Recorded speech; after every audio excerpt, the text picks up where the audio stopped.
You wouldn't believe what worry, anxiety, and stress will do to your body. Now, it depends on how you handle it. If worry, anxiety, and stress makes you eat, I like you. If you get heavier with worry, anxiety, and stress, we're friends. But if you get slimmer with worry, anxiety, and stress, I don't like you. Because that's not fair. Why does it work like that? I get something on my mind, I got to buy new pants. Some people get something on their mind, they buy slimmer pants. Huskies is what they call them.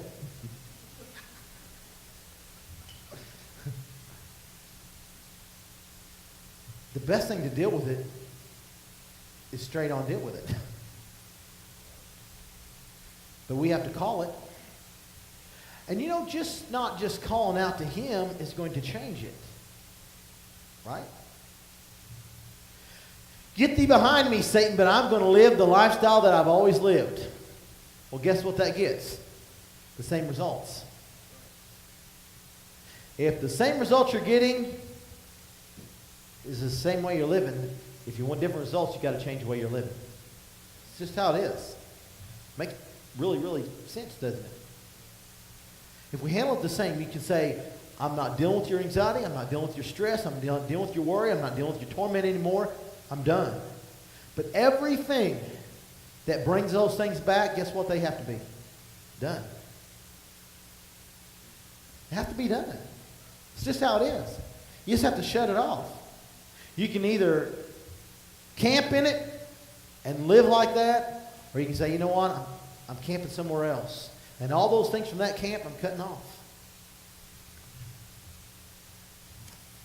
I go on to share the end of that because, and I've lived this life before, Lord says I can speak it and it'll be over. And you know what, there's been sometimes he just clears things away. You know, you hear people say, you know what, I was a terrible, terrible drug addict, or I was a terrible, terrible alcoholic, or I had problems with this or problems with that, and I come to the Lord and say, hey, free me from it, and it was over. They never had a problem with it yet. Praise God, I'm so glad. I wish he did everyone that way, but you know what? Some people have to make a choice every day. They just have to make a choice every day. Some people said, Lord, you know, help me through it. And you know what he has? Are they delivered? They absolutely are, but every day they make a choice to stay close to God. It's just a choice. It's a great choice. It truly is. And you know, you wonder sometimes, well, I wonder if I could step out. Why? You ever thought that? I think I'm strong enough now to go here, there, and yonder. Yeah, why? I just stick here with God like has done me so well. What we really, really want, Christians, a lot of times, we want him to take it away, but we still want to be able to be close to it. I laugh when someone can get themselves in all this trouble.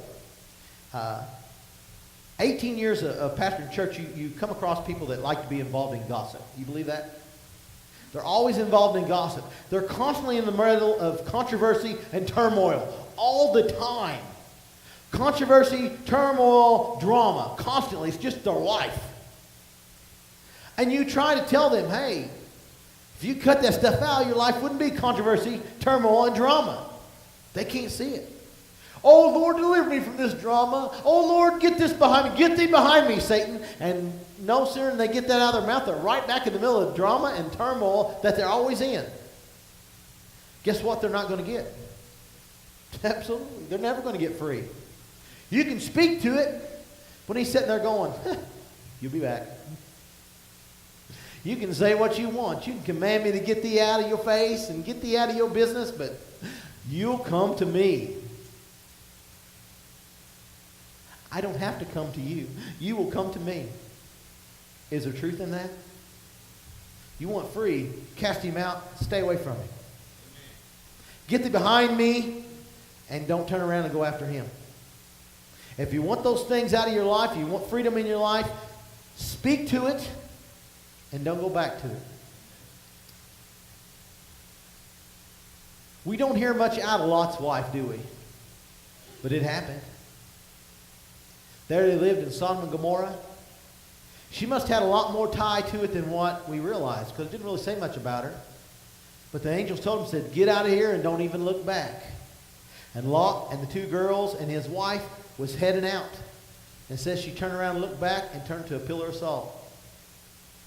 She didn't look back to see the burning. She didn't look back to see what was happening. She looked back because she wasn't done with it. She had a desire still for Sodom and Gomorrah. And I'm going to tell you, until you don't have a desire for it, you'll go back. Folks, we want to be free. It needs to make you sick. It just needs to make you sick. Where you look and say, you know what? I don't want anything to do with it, Lord. I honestly don't want anything to do with it. I want free of it. I want away from it. I want nothing to do with it. And he'll say, speak it. And he'll say, get thee behind me, Satan. And then when the opportunity comes back up, you're like, no, I said I didn't want nothing to do with it. Now I absolutely don't want nothing to do with it.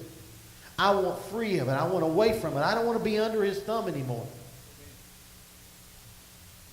You have the ability. The truth is, no one else can do it for you but you. Only you. You have the ability to call it quits. We like to tell people what they want to hear, don't we? When I was lost, I grew up in church. So I knew what to say. I don't want people off my back. I could tell them. Now, there come a time when I'd just go the opposite way because I was just sick of it all. I just spew it all out there. I didn't try to sugarcoat it any at all. We like to tell people what they want to hear. You know, I have friends that deal with some issues, and, you know, I'll say, hey, how you doing? Oh, no, I'm done, bud. I'm done. I'm not messing with that stuff. Not even around any of that. Don't want nothing to do with it. None of them people even call me anymore. 2 or 3 days later, I was like, hey, have you seen someone? Yep, they're up at the jail. I thought they didn't want that anymore. It's the truth. We're good at that. If you want free of it, I promise you can get free. There's nothing in your life that is up against you right now that you can't get free of. Nothing. Nothing. We have the power. We have the capabilities. Now then, we have the knowledge. Do we have the heart? That's it. We have the heart for it. I'll just leave that with you and let you make that decision. Let's all stand. Musicians, you come.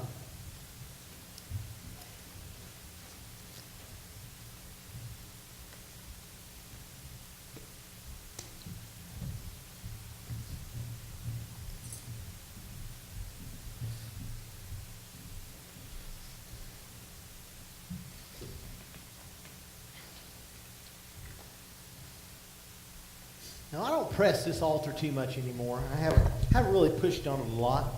But the truth is, it's a wonderful place to leave that kind of baggage. It's a wonderful place. And you know what? The altar is not just for sinners. It's for saints. You believe that? It's a great place to sacrifice. The altar is a place you sacrifice. It's a good place to sacrifice those things that you're dealing with, that you're fighting with, that's causing you trouble. Hey, why take it with you? Just sacrifice it down here. Let the Lord have it. And when you walk out the doors, forget about it. And tonight, when the devil says, hey, you remember? Say, no, I'm done with it. I left it up there on 513 Elm Street, and he's going to take care of it. Tomorrow or 2 days from now, he says, hey, don't this remind you? Hey, I don't want to be reminded. I'm done with it. Don't entertain it at all. I'm done with it. I'm not even thinking about it. What happens with it now is not mine. It's not in my hands anymore. Amen. It's not. And you know what? If God blesses something, if you ever had a problem with somebody that's done wrong and then it seems like God bless them and they're like, Lord, how's this work? How does it work? You know it was wrong. You know they did wrong, but you bless in it. Guess what? It's none of your business. It's not. It's not your business what he does. You don't know if he's blessing or he's not blessing. Just because things on the horizontal look good doesn't mean that they're always good, does it? The truth is, he's trying to teach you something. It's not your business. You prayed about it. You asked God to handle it. Now, guess what? Don't look back and don't pick it back up. What you got, buddy?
pass away, but there's something about that name. Let's do that again. Jesus, Jesus, Jesus. There's just something about that name. Master, Savior, Jesus, like the fragrance after the rain. Jesus, Jesus, Jesus, let all heaven and earth proclaim. Kings and kingdoms will all pass away, but there's something about that name. Amen. Amen. All hearts free this morning. You know, it's funny. I know that we all go through these things, but sometimes it's hard. Up here, it's hard to get a read. But no, you're not crazy when you go through these battles. That all people go through these battles, it's just in different ways. Spiritual people, we automatically ought to know these are spiritual things. He's trying to explain this to a worldly psychiatrist. They would think I was crazy. They absolutely would put me on something. They said, there's no way. You've got some imbalances. There's things going on. We want to put you on this. But to a spiritual people, to a people that understand that, hey, this body has a spirit in it. This spirit is going through spiritual things. And God has given us the answer to spiritual things. Man, this ought to be golden. It ought to be golden. We ought to look at this and go, hey, everybody goes through this chaos. I'm going to tell you, there's chaos. There's chaos in this thing. It really is. There's times when it's just absolutely good, but there are times when there's chaos up here. And there's so much noise. Man, I just have to remember my sheep hear my voice, right? Jesus said, my sheep hear my voice through all the chaos and all the other voices and all the other tugging and all the other things that are going on. I hear that calm voice. It says, follow me. Just follow him. I guarantee you the rest of it will work out. Just follow him. God, you closing us this morning? All right.